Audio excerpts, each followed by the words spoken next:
कर्नाटक की एक लड़की, क्या कहें उसे, शेरनी, शेरनी तो अवश्य है। यदि सैकड़ों भक्तों से अकेले उसने टक्कर लिया तो निश्चित शेरनी ही कहलाएगी। सवाल यह उठता है कि हमारे देश में जो अभी एक मोदी के आने से जो न्यू इंडिया पैदा हुआ है, ये न्यू इंडिया दूसरे की मां बहनों को क्या पहनेंगे ये सिखाएंगे। पहले अपनी मां बहनों को सिखाओ कि तुम्हारी माता बहनें क्या पहनेंगी। वो जो तुम्हारी बहन जी थी भक्तों की, झांसी की रानी नई वाली फिल्म वाली कंगना रनावत, वो जो बिकनी पहन के जो पूरा कटिंग दिखाती है, वो पहनती हैं क्या तुम्हारी माता बहनें? वैसे कपड़े तुम लोग पसंद करते हो क्या?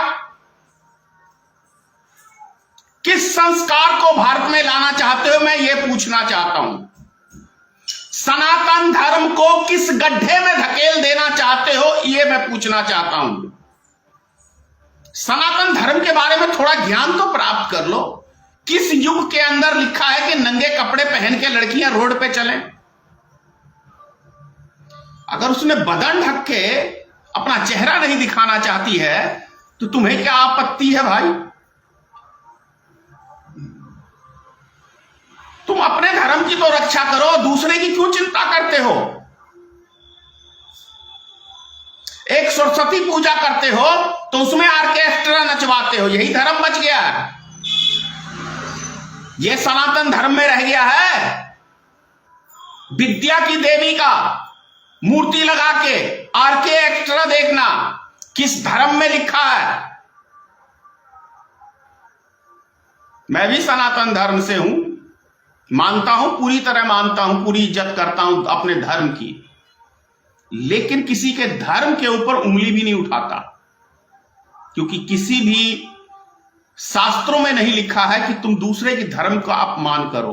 तुम किसी को डायरेक्शन दो, तुम दूसरे को जो डायरेक्शन देते हो पहले खुद सीखो, तब किसी के ऊपर हम टिप्पणी करें तो शोभनीय होगा।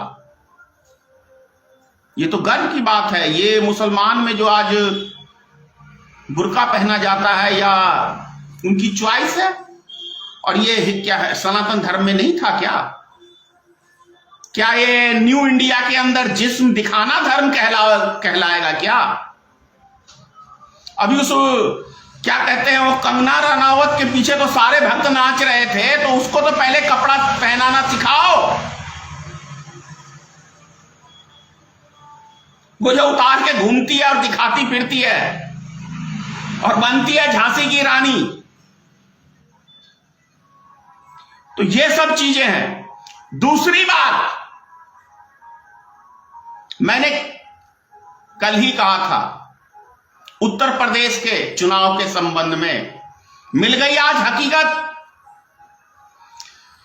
ज्यादातर ईवीएम वहीं खराब हुए हैं उत्तर प्रदेश में जहां पे मुस्लिम की संख्या या जहां दलित की संख्या, जहां पता है कि भारतीय जनता पार्टी को ये मत नहीं देंगे, वहीं के ईवीएम सबसे ज्यादा खराब हुए हैं। एक बार नहीं, डबल बार।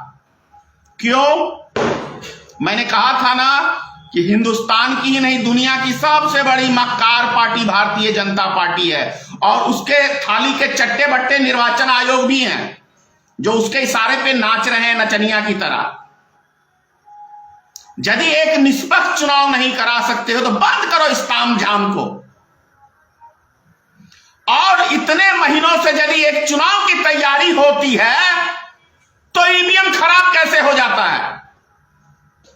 इसका मतलब है कि जानबूझ के ईवीएम को खराब किया जाता है और वहां भेजा जाता है। खुला आरोप निर्वाचन आयोग पे लगा रहा हूं। मैं धनेश्वर महतो, भारतीय मित्र पार्टी का राष्ट्रीय अध्यक्ष होने के नाते मैं कह रहा हूं कि निर्वाचन आयोग भारतीय जनता पार्टी की सरकार से मिली हुई है, तभी तो इतने ईवीएम खराब हो जाते। एक हो सकता है कहीं अगर हम 6 महीने या 1 साल से तैयारी कर रहे हैं उसी संबंध में, क्या ईवीएम को चेक नहीं किया जाता है? अब तो यह भी आपको हर पार्टी के नेताओं से कहना चाह रहा हूं, अपील करना चाहता हूं कि जब ईवीएम लेके निकले प्रशासन, तो आप भी अपनी गाड़ी उस प्रशासन की गाड़ी के पीछे लगा के भेजो अपने कार्यकर्ता को, क्योंकि ईवीएम रास्ते में भी एक्सचेंज होता है, होटल में भी होता है। देखे है ना कि आपने पीछे, अरे भैया, भारतीय जनता पार्टी की कोई लहर पहर कहर कुछ नहीं है। ये अगर 420 की तो मक्कारी इनके रग में दौड़ती है। अगर ये 420 हेरा फेरी ना करे, चोरी ना करे, तो भारत में 1 सीट जीतना इनको भारी पड़ जाएगा। ये चीजें समझने की है। पहले राउंड की आज पहले चरण की वोटिंग हुई है, 6 चरण अभी बाकी हैं।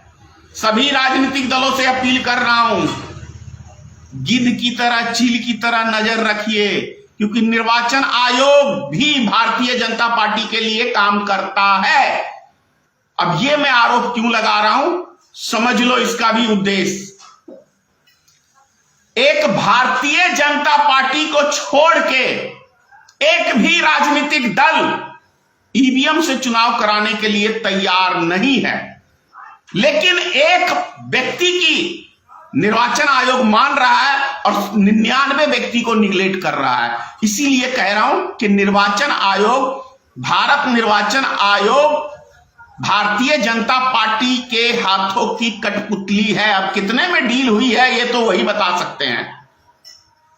डील तो निश्चित हुई है, क्योंकि हर चीज की कीमत लगाना नरेंद्र मोदी, अमित शाह को बाखूबी आता है। तभी तो देखते हो सीटें ज्यादा कोई जीतता है, सरकार कोई बनाता है। एमएलए रातों रात बिक जाते हैं, किडनैप हो जाते हैं, गायब हो जाते हैं। कई स्टेट की सरकारों में तो देखा ही आपने। तो भैया अच्छी खासी ये बोली लगाना जानते हैं। ये सब चीजें पे थोड़ा ध्यान देने की जरूरत है। अब इससे ज्यादा और क्या कहूं। जय हिंद।